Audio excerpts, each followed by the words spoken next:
my background prior to moving to Athens is I worked for 3.5 years facilitating partner abuse interventions. And so that means I worked with groups of men who chose to use violence with their intimate partners, and we talked about how they could accept responsibility for that choice and also make a different choice in the future. And part of that was taking a look at how male socialization is conducive to violence, in particular violence against women. I think films are good for the kinds of things that I'm interested in terms of talking about masculinity and talking about the costs of what you could call hegemonic masculinity, because it's often hard to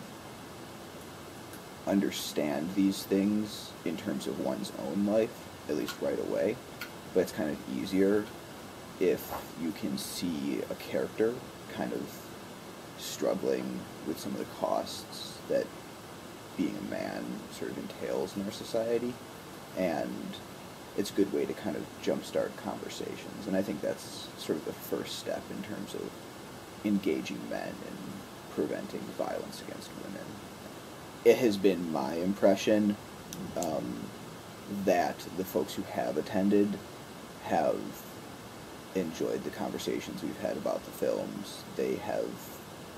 often chosen to self-disclose things from their own personal lives, which watching the movie brought up for them. And that is kind of the point, especially when it comes to some of the subtler forms of sexism, which have more to do with just how one views women, objectification, a baseline level of respect for women that's often less than the respect men have for other men, things of that nature. I think that you can use film to kind of foreground and illustrate more subtle